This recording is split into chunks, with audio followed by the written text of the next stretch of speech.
আসসালামু আলাইকুম। আজকে আমি আপনাদের সাথে শেয়ার করব কোনো প্রকার ডিম দুধ ছাড়াই একদম দোকানের মতো পাউরুটি রেসিপি।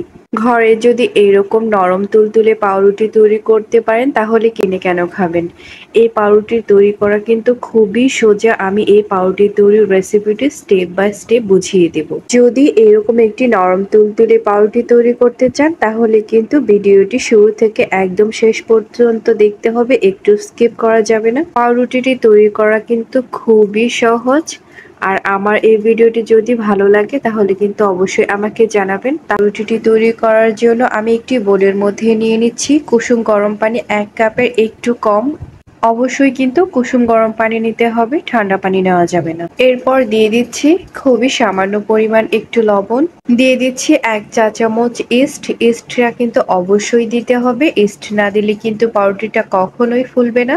দিয়ে দিচ্ছি 3 টেবিল চামচ পরিমাণ চিনি। চিনিটা দিলে পাউরুটিটা খুবই মিষ্টি লাগে, এর জন্য চিনিটা 3 টেবিল চামচ পরিমাণ দিতে হয়। দিয়ে দিচ্ছি 1/4 কাপ রান্না করা রেগুলার তেল। তেলটা আমি অর্ধেকটা দিচ্ছি, এতে করে পাউরুটিটা খুবই সফট হবে। বাকি অর্ধেকটা আমরা ডোটা মথে নেওয়ার পরে দেব। দিয়ে দিচ্ছি 1/2 চামচ পরিমাণ বেকিং পাউডার। অবশ্যই কিন্তু বেকিং পাউডারটা দিতে হবে, বেকিং পাউডারটা না দিলে কিন্তু পাউরুটিটা ফুলবে না। এখন একটি হ্যান্ড উইস্কের সাহায্যে খুব ভালো করে মিক্সড করে নেব, এমনভাবে মিক্সড করে নেব যাতে করে চিনিগুলো খুব ভালো করে গলে যায়। আপনাদের যাদের ঘরে হ্যান্ড উইস্ক নেই তারা কিন্তু কাঁটা চামচ দিয়েও বিট করে নিতে পারেন। খুব ভালো করে চিনিটা গলিয়ে নেওয়া হয়ে গেছে। এরপর আমি এখানে দিয়ে দিচ্ছি 2 কাপ আটা। আটাটা আমি একেবারে ব্যবহার করছি না, অল্প অল্প করে ব্যবহার করে এইভাবে করে ডোটা তৈরি করে নেব। একেবারে ব্যবহার করলে মাঝে মাঝে ডোটা শক্ত হয়ে যাওয়ার সম্ভাবনা থাকে, তাই অল্প অল্প করে দিয়ে এইভাবে করে কনসিস্টেন্টটা আমরা বুঝে নেব। ডোটা তৈরি হয়ে গেছে আমার। এখানে প্রায় 2 কাপ আটা লেগেছে। চাইলে কিন্তু আপনারা ময়দাটাও ব্যবহার করতে পারেন, কিন্তু আটা দিয়েও কিন্তু পারফেক্ট পাউরুটি তৈরি করা যায়। এরপর এই ডোটাকে রেস্টে রেখে দেবো 1 ঘন্টার জন্য। 1 ঘন্টার মধ্যে এটা ফুলে ডাবল হয়ে যাবে। এই ডোটাকে কিন্তু গরম জায়গায় রাখতে হবে, না হলে কিন্তু কখনোই ফুলবে না। আপনারা এই ডোটাকে ফুলানোর জন্য কিন্তু গরম পানির পাত্রের উপরও রেখে দিতে পারেন বা গ্যাসের চুলা নিচটাতেও রেখে দিতে পারেন, এতে করে ডোটা একাই ফুলে যাবে। 1 ঘন্টা হয়ে গেছে, এখন ঢাকনাটা খুলে নিচ্ছি। দেখতেই পাচ্ছেন এটা ফুলে ডাবল হয়ে গেছে। এখন হাতের সাহায্যে এর ভেতরে থাকা বাতাসগুলো আমি বের করে দিচ্ছি। এখন এটাকে খুব ভালো করে মথে নেব। পাউরুটি তৈরি করার সময় অবশ্যই মনে রাখবেন এই ডোটা যতটা সফট হবে পাউরুটিটা কিন্তু ততটাই নরম হবে। ডোটা শক্ত হলে কিন্তু পাউরুটিটা একদম নরম হবে না। আপনারা দেখেই বুঝতে পারছেন ডোটা কতটা পারফেক্ট হয়েছে। ডোটাকে খুব ভালো করে মথে নেওয়া হয়ে গেছে। এখন এই ডোটাকে আমি একটি রুটি বেলার পিঁড়ির মধ্যে নিয়ে নেব। রুটি বেলার পিঁড়ির মধ্যে অল্প করে একটু আটা দিয়ে দিয়েছি, এতে করে ডোটা নিচে লেগে যাবে না। এখন ডোটাকে আবারও খুব ভালো করে মথে নেব। অল্প অল্প করে আটা দিয়ে এটাকে খুব ভালো করে মথে নিতে হবে। ডোটাকে খুব ভালো করে মথে নেওয়া হয়ে গেছে। এখন হাত দিয়ে এইভাবে করে 4-5টা রুটির মতো গোল করে নেব। গোল করে নেওয়া হয়ে গেলে এরপর হাত দিয়ে এইভাবে করে করে নেব। আমি ঠিক যেভাবে দেখাচ্ছি আপনারাও ঠিক এইভাবে করে করে নেবেন। রুটির মতো গোল করে ঠিক এইভাবে করে করে নেব। পাউরুটিটি তৈরি করার জন্য একদম রেডি হয়ে গেছে।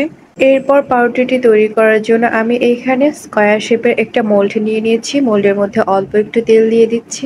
এরপর একটি ব্রাশের সাহায্যে খুব ভালো করে ব্রাশ করে নেব, এতে করে পাউরুটিটা নিচে লেগে যাবে না, খুব সহজে উঠে আসবে। এখন এই পাউরুটির ডোটাকে আমি এই মোল্ডের মধ্যে খুব ভালো করে সেট করে দেব। খুব ভালো করে সেট করে নেওয়া হয়ে গেছে। এখন একটি উপরে টাওয়াল দিয়ে দিচ্ছি 1 ঘন্টার জন্য। 1 ঘন্টা পর এটা একাই ফুলে যাবে। 1 ঘন্টা পর টাওয়ালটা সরিয়ে নিচ্ছি। দেখতেই পাচ্ছেন একদম ফুলে গেছে। এখন একটি ব্রাশের মধ্যে আমি পানি নিয়ে নিয়েছি। পানিটা এইভাবে করে পাউরুটির গায়ে লাগিয়ে দেব, এতে করে পাউরুটিটার মধ্যে খুব সুন্দর একটা কালার চলে আসবে। ব্রাশ করা হয়ে গেলে এখন সাদা তেলটা এভাবে করে পাউরুটির মধ্যে দিয়ে দেব, এতে করে পাউরুটিটা কিন্তু দেখতে খুবই সুন্দর লাগবে আর খেতেও কিন্তু খুবই ভালো লাগবে। পাউরুটিটা তৈরি করার জন্য আমি একটি প্যান নিয়ে নিয়েছি। প্যানের মধ্যে একটি স্ট্যান্ড বসিয়ে দিয়েছি। এরপর আমি 5 মিনিট খুব ভালো করে প্রিহিট করে নিয়েছি। প্যানের মধ্যে মোলটা বসিয়ে ঢাকনা দিয়ে দেব। ঢাকনা দিয়ে চুলার আঁচটা মিডিয়াম হিটে রেখে 10 মিনিট রাখবো।